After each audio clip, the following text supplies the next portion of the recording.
Hello everyone, मैं उत्कर्ष मातगर आप सभी का स्वागत करता हूं साईं बाबा इन्फोटेक चैनल में। स्टैटिक इलेक्ट्रिसिटी हमारा नेक्स्ट टॉपिक है।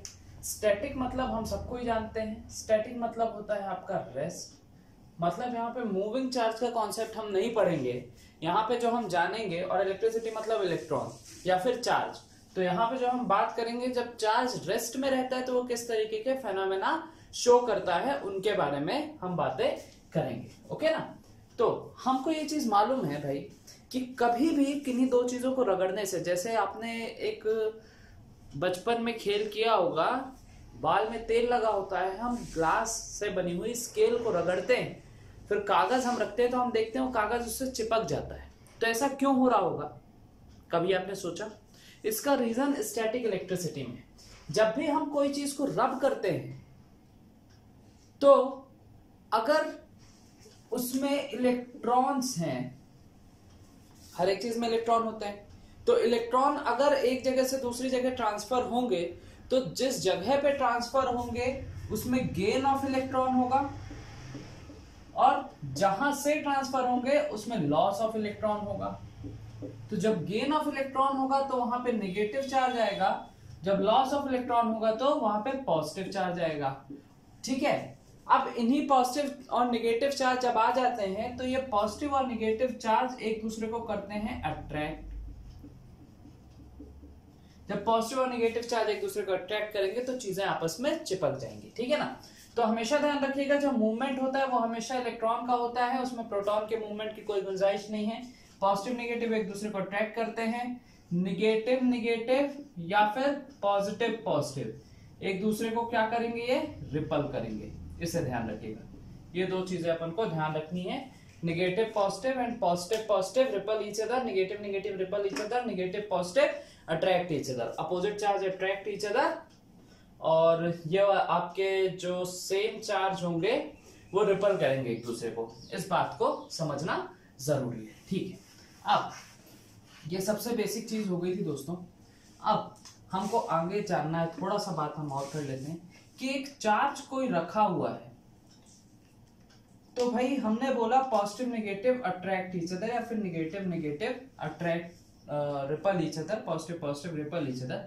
ये चार्ज रखा हुआ है, आर दूरी में रखा हुआ है, तो ये क्या करेगा, एक दूसरे को अट्रैक्ट करेगा। अब अट्रैक्ट करेगा तो कैसे ही अट्रैक्ट कर लेगा, कोई फोर्स लगाएगा।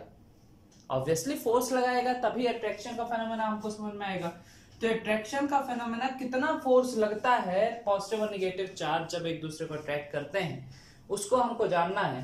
तो force of attraction is directly proportional to magnitude of charges Q1 Q2, product of magnitude of charges, इन चार्ज में का कितना मैग्नीट्यूड है, और inversely proportional to square of distance between them, इन दोनों के बीच का डिस्टेंस क्या है। तो फॉर्मूला क्या आ जाएगा, force is directly proportional to Q1 Q2 divided by R square. जैसे ही प्रोपोर्शनलिटी का साइन हटाएंगे यहाँ पे आता है 1/4 पाई एप्सिलॉन नॉट। और ये जो लॉ है, इस लॉ को हम क्या कहते हैं, कूलम्स लॉ। क्या कहते हैं, कूलम्स लॉ।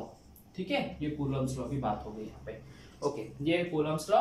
कूलम्स लॉ क्या है कि force of attraction is directly proportional to the product of charges and inversely proportional to the square of distance between them. ये है आपका कूलम्स लॉ। ओके, अब हम थोड़ा सा आगे बढ़ते हैं। अब भाई ये देखिए, ये वाला जो है चार्ज है, इसका इफेक्ट कुछ ना कुछ होगा। यहां पे इस चार्ज का इफेक्ट कुछ होगा, यहां पे इस चार्ज का इस क्षेत्र में इफेक्ट होगा, यहां पे भी इस क्षेत्र में इफेक्ट होगा, भले ही कम ज्यादा हो, बात की बात।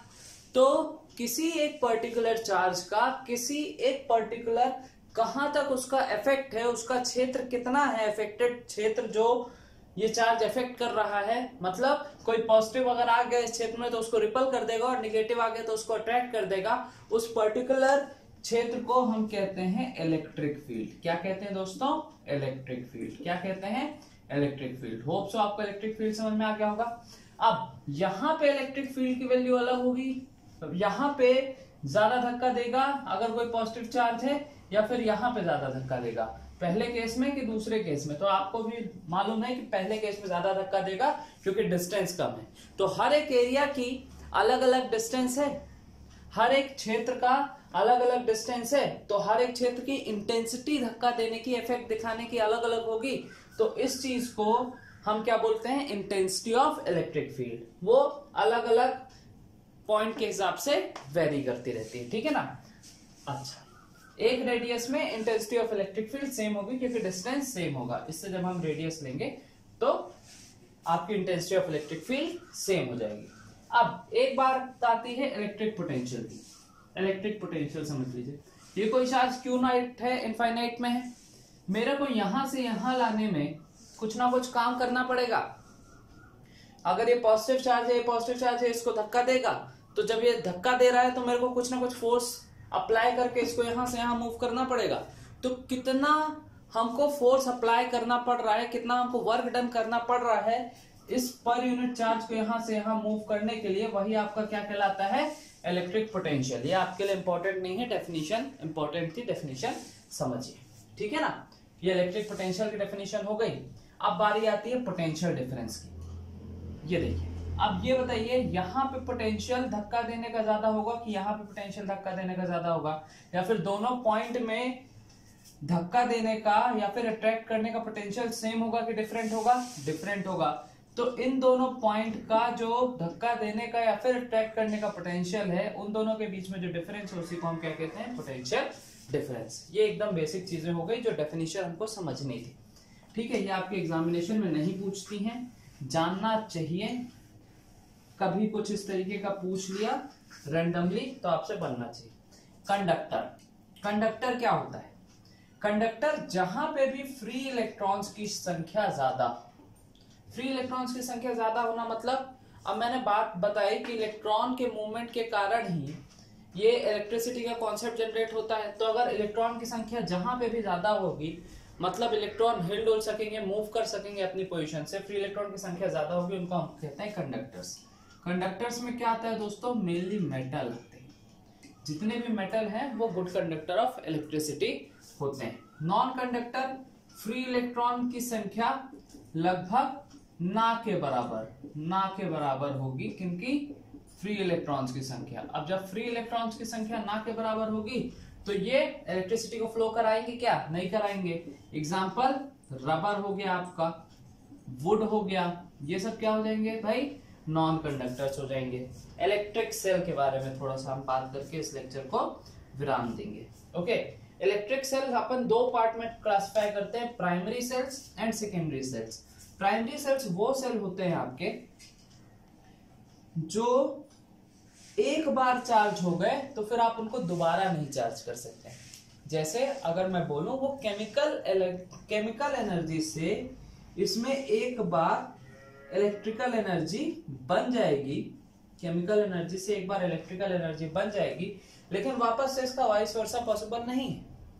जैसे अगर मैं बोलूं आपकी घड़ी में जो सेल है एक बार खत्म हो गया तो आप उसको दोबारा इस्तेमाल नहीं कर सकते हो, लेकिन कई ऐसे सेल होते हैं जो एक बार, कई ऐसी बैटरी होती है जो एक बार खत्म हो गई फिर भी आप उनको यूज कर सकते हो, ठीक है। तो प्राइमरी सेल का एग्जांपल इंपॉर्टेंट है, voltaic cell, Leclanche cell, Daniell cell and dry cell. ये चार सेल आपके प्राइमरी सेल के एग्जांपल है। सेकेंडरी सेल क्या है भैया, रिचार्जेबल होगा जो भी सेल, उसको हम सेकेंडरी सेल के तौर पे देखेंगे। जैसे गाड़ी में जो बैटरी डली रहती है वो क्या होता है आपका, लेड एक्यूमुलेटर। क्या होता है आपका, लेड एक्यूमुलेटर बोलते हैं उसे, वो क्या होता है आपका, सेकेंडरी सेल होता है। तो ये एग्जांपल थी किसके, सेकेंडरी सेल के। सेकेंडरी सेल कैसा होता है, रिचार्जेबल। ये हमने स्टैटिक इलेक्ट्रिसिटी के जो बेसिक चीजें आपके एग्जामिनेशन में पूछ सकती थी हमने डिस्कस कर लिया है। Thanks a lot for watching this video, और आगे के लेक्चर्स के लिए हमारे चैनल के साथ जुड़े रहिए और चैनल को लाइक और सब्सक्राइब करना बिल्कुल ना भूलें। Thank you so much.